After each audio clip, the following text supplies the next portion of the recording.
আশা করি সকলে ভালো আছো। চলো 161 নাম্বার পেজটায় যে অঙ্কগুলো আছে চলো স্টার্ট করি। দেখো কি আছে, নতুন খেলা খেলবো। দেখো একটা ঘর আছে, তার মধ্যে দেখো একটা আঁকা বাঁকা একটা বক্সের মতো আছে, সেখানে দেখো নাম্বার আছে, আয়তক্ষেত্র সবুজ কালারের আছে, দেখো রং করা বক্স আছে, ত্রিভুজ আছে। কি আছে, রাজু রেজিনা আজ নতুন খেলা খেলবে।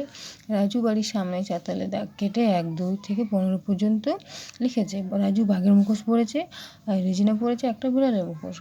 আমি বাড়ি থেকে 2 ঘর বাদ দিয়ে বাঘের মতো লাফিয়ে এগিয়ে যাব ও আমি যে ঘরে যাব সেই ঘরগুলোতে লাল কার্ড দেবো। দেখো কী করেছে, দেখো 3-এর ঘর 3, 6 করেছে। তাহলে কি দেখো, তারপর 9, তারপর 12, তারপর দেখো এরকম করে করে গেছে। তাহলে এটা কী হচ্ছে, দেখো 3 একে 3, 3 দুগুণে 6, 3 তিরিখা 9, 3 4 12, 3 5 15। মানে এটা কী হচ্ছে, 3-এর গুণিতক। 3-এর গুণিতক বলে 3-এর ঘরে নামতা, সোজা কথাই 3-এর ঘরে নামতা। ঠিক আছে, বুঝতে পারলে?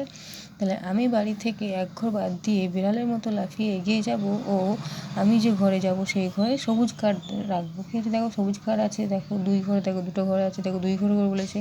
2 কে 2, 2 দুগুণে 4, 3 দুগুণে ঠিক আছে 3 দুগুণে 6, 4 দুগুণে 8, 5 দুগুণে 10, 6 দুগুণে 12। এইটা কী হচ্ছে, অর্থাৎ তাহলে 2-এর ঘরে গুণিত, মানে 2-এর গুণিতক, মানে 2-এর ঘরের নামতা। তাহলে দেখছি যে ত্রিভুজ আর আয়তকে দুটি কারে একই সঙ্গে পড়ছে, 6 আর 12।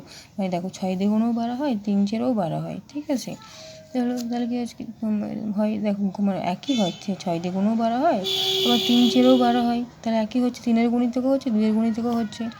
কিন্তু কেন এমন হলো, দেখো 6-এর ঘরে আছে তোমার এই লাল কার্ড আছে, কারণ 6 গুণ আছে 3, 6 বক্সের মধ্যে দেখো 3 গুণ 2, অর্থাৎ 3 গুণে 6-এর গুণিতক।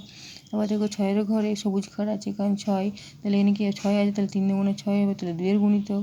তাহলে আবার দেখো 12-এর ঘরে লাল কার্ড আছে, কারণ 12 জানি 3 4-এ 12 হয়, তাহলে 3-এর গুণিতক। এখানে দেখো 6 দ্বিগুণে 12, সবুজ কার্ড আছে, কারণ আমরা এখানে জানি 6 দ্বিগুণে 12 হয়, তাহলে 2-এর গুণিতক। তাহলে এগুলো কী হবে, এগুলো গুণিতক। মানে গুণিতক বলতে এগুলোকে নামতা বলে। ঠিক আছে।